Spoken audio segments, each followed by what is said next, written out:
I have some tough love advice for Democrats, so please listen to this video and comment below. Let me know what you guys think about this.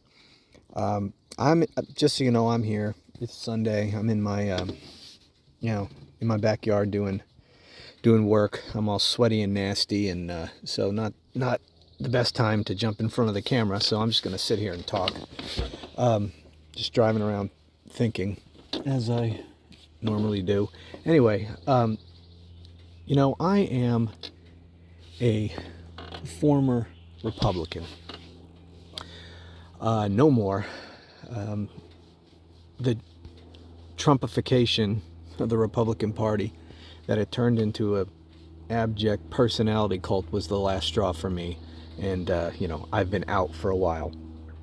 And so someone who basically now is an independent who is supporting Democrats, I can't ever imagine any time in the foreseeable future voting for another Republican. Anyway, as someone who votes with Democrats and wants Democrats to win, I now look at things from that political perspective. And what astounds me, and this is what I want you guys to comment about, watching the way Democrats refuse to fight. It amazes me that Democrats ever win elections. They simply do not fight. Look at Republicans. They fight every single freaking minute of the day. They're out fighting the political battle. And Democrats largely sit back and do nothing, say nothing. I don't know if it's because they refuse to get down in the mud. I don't know if it's basically following Michelle Obama's advice where she famously said, when they go low, we go high. I'm sorry, but that's a recipe for disaster. When the other side fights and you refuse to fight out of some sort of lofty principle, you're going to lose. When one side fights and the other refuses, the side that fights is going to win, 9 times out of 10. And there's nothing less than the future of our country at stake here. And what's making me talk about this right now is that we are a few days past the Trump guilty verdict. And I don't see Democrats making any use of this criminal conviction in any serious way. Republicans, they all have their talking points. They are all, and I mean all, from the lowest knuckle-dragging, Trump cultist, sitting on his dilapidated couch on the front porch of his single-wide, to elected members of Congress and the Senate. They're all saying the exact same thing.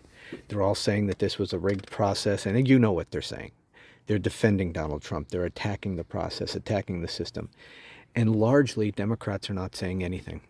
And it seems clear that the Biden administration, the Biden campaign, is not going to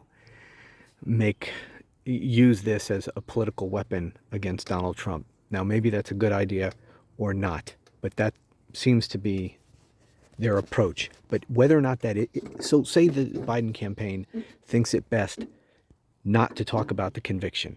Okay, that's fine. But every other Democrat should be out there talking about it. The very easy thing for them to do is everybody should be calling right now. Everybody who is not a lunatic Trump cultist should be calling on Donald Trump to drop out of the race. Yeah, now, I know he's not going to drop out of the race, but that's not the point. That's not why we need to be calling for him to drop out. He's not going to drop out, obviously. But by calling for him to drop out. Anytime someone goes on TV, any Democrat, they should be saying Donald Trump should drop out of the race. He should drop out of the race. The country deserves better. The country doesn't deserve to have a convicted felon at the head of our country. We're going to be the laughing stock of the world. We wouldn't hire Donald Trump, to be a teacher, but we're going to hire him to be president of the United States. He couldn't get hired as a convicted felon as a public school teacher, for example. But we're going to make him president of the United States. He should drop out of the race. Everybody should be saying this. Everybody should be saying it, that he should drop out of the race. Not to convince him to drop out of the race, not to convince Republicans to dump him. They're not going to. But to send the message to the American people, people who are not mindless Trump cultists, but just, independents, people who aren't too engaged in politics. If they're hearing people calling for Donald Trump to drop out, it sends the message that this is serious, that these convictions are serious, and he is not qualified to be president. But we're not doing that. And so what message do they hear? What does the average casual observer of politics who hasn't really been following this very much but has heard that Donald Trump's been convicted, what are they to make of this?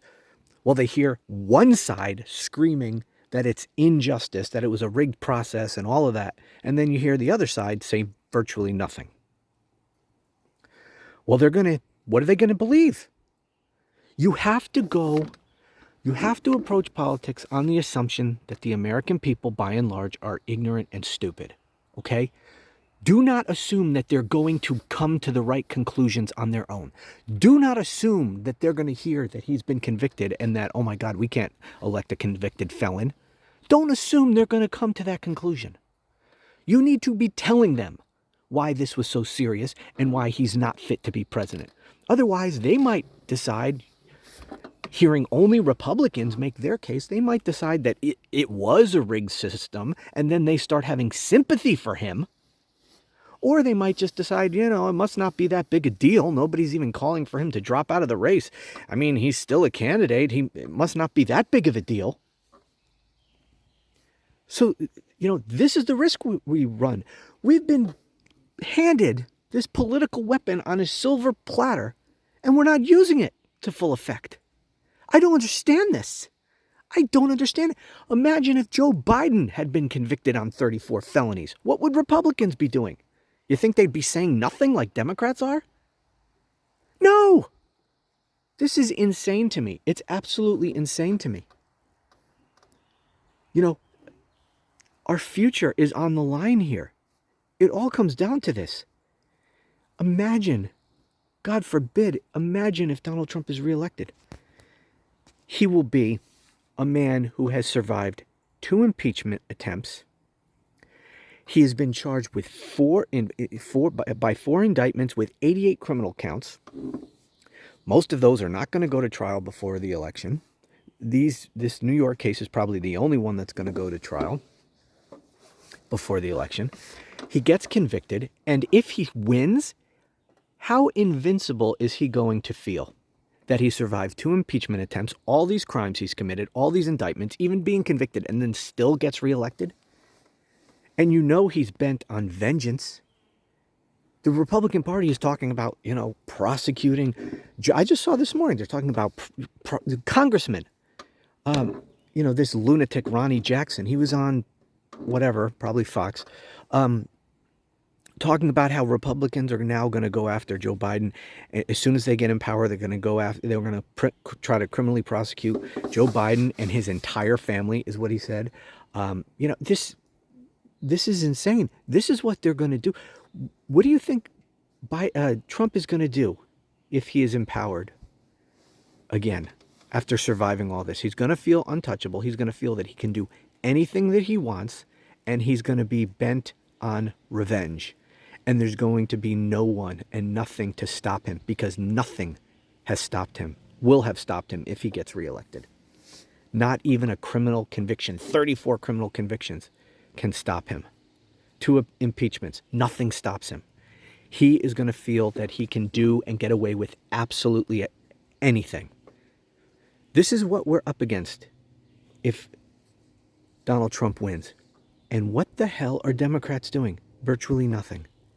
There has been Joe Biden is in the position of having more ammunition to use against his political opponent than any other candidate for any office in the history of our country.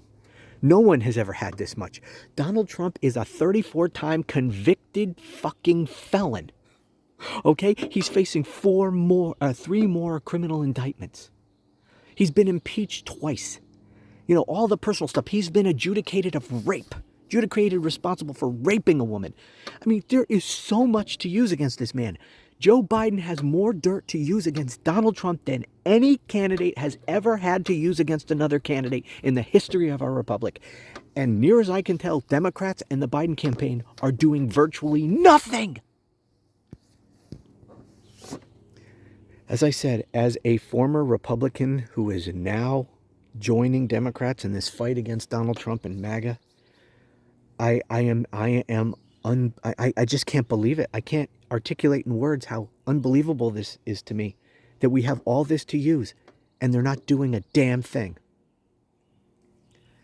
Anyway, leave a comment. Tell me what you think about this. Am I all wet? And please don't tell me, oh, they're just waiting. Maybe they are, okay? Maybe they are. But it's getting kind of late because people's minds are being made up right now about what those criminal charges mean. Okay, once people make their minds up about something, it's very hard to get them to change their minds. And right now, Republicans are on offense 24/7 trying to convince the American people that these criminal charges are no big deal and or this was the result of a rigged trial. Okay, if the American people, enough of them believe that, we're in deep shit. What are we waiting for? What are we waiting for? Okay, so I don't really want to hear you tell me that, whoa, the Biden campaign's just waiting. Okay, first of all, you don't know that. Maybe they are, maybe they're not. Let's just assume that this is the strategy. Just that they're not going to really say anything about any of this, and they're just going to hope and assume that the American people are going to come to the right conclusion on their own about all of this. Let me know what you think. I hope I'm wrong about all this. I hope I'm seeing this wrong, but our friggin' country's on the line here. And I think it is an incredibly stupid strategy to just leave it up to the American people to come to the right conclusion on their own when Republicans are going 24/7 and Democrats largely are just trying to stay above the fray. And I don't know what the strategy is here. Anyways, let me know what you think. Please comment below. Let me know what you think. By the way, you mindless Trump cultists who don't really have anything intelligent to say about anything, and you come into my comment section and you just throw personal insults at me and to other people who comment, I'm just gonna block you from the channel. It's just you don't add anything to the conversation. You're just nasty human beings. If you want to actually engage and make a point or something without just repeating nonsense that you hear on Fox News, I'm not going to just let you come on here and lie on my channel. So if you're just repeating garbage lies that you hear on Fox News and or engage in just personal insults, I'm just going to block you from the channel. I have no time for you. So that just know that going in. You'll have one chance, because if I see your comments like that, I'm just going to block you from the channel. Go shit post on other people's channels. I'm not tolerating that here. Anyway, let me know what you think. And thanks for listening, and I'll talk to you again soon.